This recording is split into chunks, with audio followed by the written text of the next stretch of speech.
Hey there and welcome back to another Stranger Things video. And today, I want to talk a little bit about the characters of Henry Creel, aka One, aka Vecna, and the character of Will Byers, how they're connected, and if there's any potential future storyline involving the two of them in the future.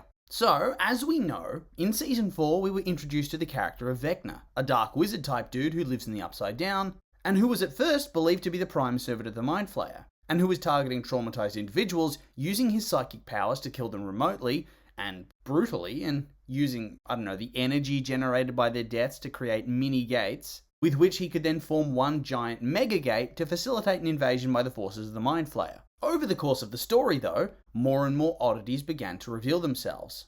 Victor Creel, an apparent serial killer who murdered his family, actually saw his family die in a similar way to the current deaths, way back in the 50s. We see flashbacks of a kindly orderly working in Hawkins' lab, befriending a young 11, eventually revealing himself to be One. And then going full crazy pants once she removes his power-inhibiting chip, killing all the other experiments and facing off with 11, who blasts him into the Upside Down. And meanwhile, we also learn that this very guy, One, is actually Henry Creel, son of Victor Creel, a troubled child who rejected humanity and thought they were a scourge on the planet, and murdered his mother and sister when he thought he was going to be locked away, and then framed his dad for the murders. But regardless, he was still locked away and was given to Dr. Brenner. Happy days.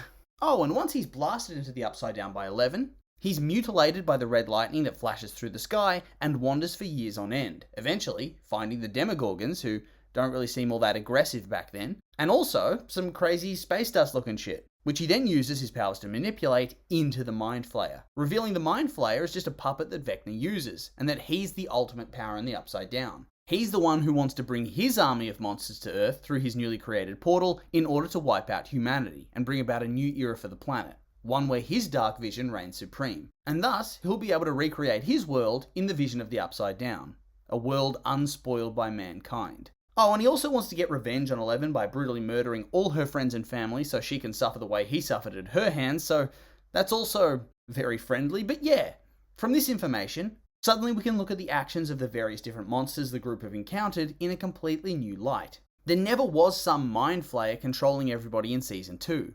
That was Vecna. Billy wasn't being possessed by the Mind Flayer. He and the Flayed weren't working for the Mind Flayer. They were working for Vecna. Yeah, maybe the Mind Flayer has some sort of consciousness. Maybe the dust is some sort of sentient being, but that really isn't ever made too explicit. And even if it does have that consciousness, ultimately, it's still implied that it works for Vecna as his instrument of vengeance. Hell, even the original Demogorgon seems to be working alongside Vecna in this respect. I guess it wasn't just a brainless monster. It had its own role to play in the grand strategy. But I think the most intriguing aspect of this entire thing is the impact it has on Will as a character. And you can see his whole storyline through a whole new light. During Season 1 of Stranger Things, the big first element of tension is the disappearance of Will Byers during the first episode, seemingly kidnapped by the Demogorgon and hunted relentlessly throughout the Upside Down. Now at the time, it seemed unclear why Will was taken, and why he wasn't just killed, as opposed to Barb or various different others, some of whose corpses are later seen in the Upside Down. And at the time, when you see Barb's corpse with the slugs and all that, I figured, ugh, that's nasty, and moved on with my life. I figured the Demogorgon got her, but then I started thinking, wouldn't she have just been eaten? What's going on here? Was she the prototype for the slug tentacle thing that takes over Will's mind and then the Flayed later on? Was that the point of her whole character? A test subject for the formula to be perfected on? Then when Season 2 came out, it seemed like the Mind Flayer was the final big villain. It was the entity that was commanding the Demogorgon and planted those slugs inside Will, seemingly giving him a connection to the Upside Down that could later be exploited to forge that connection, to put him in the hive mind and bring him under the Mind Flayer's control to act as a sort of sleeper agent. And then the same thing happens with the Flayed, with what I assume is the remnants of the dust that was inside Will from Season 2. And they in turn make the spider monster out of their own flesh in order to, take control of 11, kill 11, stop her from closing the portal, something along those lines. But suddenly with this new information, that Vecna was in control of everything and pulling the metaphorical strings, and setting up the game board for his future invasion, everything kind of goes and changes. Because now, all these events aren't the demonic actions of an eldritch monster from another dimension, but are the deranged plans of a psychotic serial killer. Whilst that first season of Stranger Things goes and implies it was simply a case of wrong time, wrong place for Will getting taken, and thus everything that happens to him and his friends is simply random chance, now it kind of feels like more than that. After all, Will was hunted all the way from the road to his house. It's not like these other times where the Demogorgon could simply smell somebody's blood. He was specifically chosen, specifically chased down. And why would that be? Well, during the 4th season, out of nowhere, Vecna seemed to have learned the power to possess people that have had immense trauma in their lives. People that are going through turmoil and self-hatred. So is this why he chose Will? Did he sense that this kid had some sort of demon that he needed to vanquish and therefore masterminded this whole thing? Let's not forget that season 1 goes into a little bit about Will's past. His dad seemed a bit abusive and calls him slurs and bullies him. And on top of that, he doesn't really seem to care about him all that much, despite Will wanting to try and bond with him and spend time together. After all, he wanted to go and see a baseball game, simply because his dad enjoys it. He wanted to fit in with him. And then, seasons later, it's pretty heavily implied that he's gay, so this would tie into that self-hatred storyline as well. He feels like he isn't accepted, and he has to hide who he is, even if he hasn't actually realised at that point in time. And in season 4, we can see that Vecna's able to hunt these people down and take control of their bodies. So I don't see why he wouldn't have been able to just keep directing the Demogorgon to chase down Will and take him into the Upside Down. So it feels like he must have chosen him. After all, when the Demogorgon later catches him, it doesn't even kill him. Instead, it straps him into a slug vine thingy to pump his stomach full of slugs. And therefore, it gives Vecna a way to possess him with the dust later on in season 2.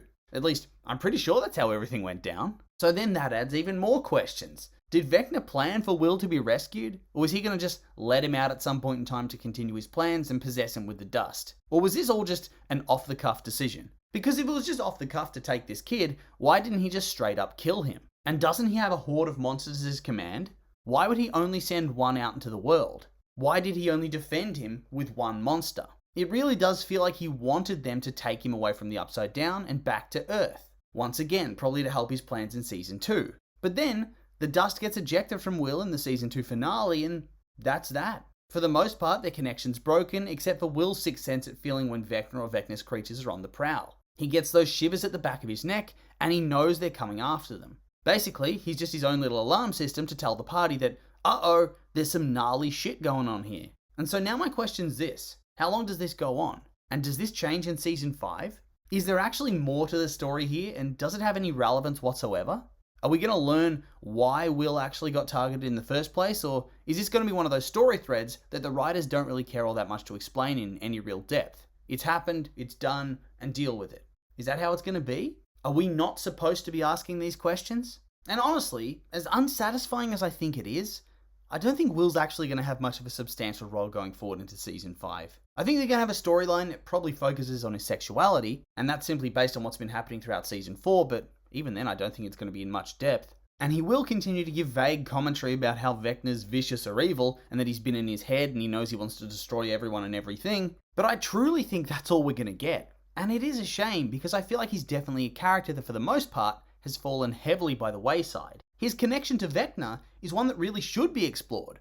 After all, besides Eleven, who's not always the most verbose character, he's the only character that's encountered the full might of Vecna inside his head. Nancy only got a taste, Billy's dead, and Max is in a coma. So when you piece together all this story across the seasons, the abduction, the possession, the fact that he can still feel him, it suggests there's going to be more to it. But sadly, I think this is where it ends for Will's development. Wasted potential. And yeah, it's just a shame. But when I think about it, I'm not even sure it's the writer's fault to begin with. Whilst this newfound connection with Will and Vecna is indeed a great mystery and has a lot of untapped narrative potential, I feel like the story has been written into a little bit of a corner. And it's through little fault of the writers. You can't really go back to that sleeper agent storyline. Been there, done that. We saw Will go through it during season 2, and it was really well done. And then we saw it again with Billy and the Flayed. Having it done yet again would feel very repetitive, and would need to be much better than what we've seen before, which is almost certainly doomed to fail, as the original is the perfect arc for his character in season 2. Especially since now we've seen Eleven can battle Vecna in somebody else's mind when she went into Max's. So if Will was mind controlled in that way, she could just do that again. Similarly, you can't really lean on him to be some special rival character for Vecna at this stage either. It's too late to set that up. Already we have different characters that have much more of a tangible connection to Vecna himself. Yes, there's this mysterious thing between the two of them, but to explore that at the cost of Eleven's storyline, or hell, even Max's potential storyline, would be a bit ridiculous. After all, Eleven's our protagonist, well, our principal protagonist at least. And Max has much more of a recent bone to pick with him, because of the coma and the broken bones and the blindness. Would it make any real narrative sense to backpedal on all this more recent storytelling from Season 4? To try and wrap up Will's loose plot threads from Seasons 1 and 2? Realistically, probably not. Plus, it's not like it would make any sense for him to get powers or something at this stage of the game either. That would just feel forced, and once again encroaches on what makes 11 a special and unique character. And on top of that, it would also muddy up his probable coming out storyline that's been simmering in the background for years upon years. And honestly, that is probably more important to his character arc and narrative than wrapping up any spooky shenanigans with Vecna, even if it would be satisfying to learn what the hell was going on there. But then again, I suppose the answer might be as simple as random chance explaining why Will was targeted by Vecna all those years ago. Either way, even if there is a reason, it's not going to really be all that relevant to the overall defeat anymore. It's just more knowledge on Vecna's motives and potentially his weaknesses. And I think the most we're actually going to get of Will in relation to this final confrontation is him being a human metal detector for Vecna's presence. So again, it's not exactly the writer's fault, and he's had a pretty decent story so far, but I've just seen a lot of hype around Will's overall role in Season 5, and whilst it's fun theorising, I've really found that there's not many ways that you could give him an interesting role without seriously repeating past storylines, which would probably look lazy and damage the story much more than just giving him a lesser role in the first place. But anyway, with all that being said, these are just my opinions, and now I'd like to hear yours. What do you think is the future of Will's story? What about Vecna? Do you think there's something more there, or is Will doomed to be a background character forevermore? I'm curious for your thoughts, so make sure to like, comment, and subscribe, and let me know.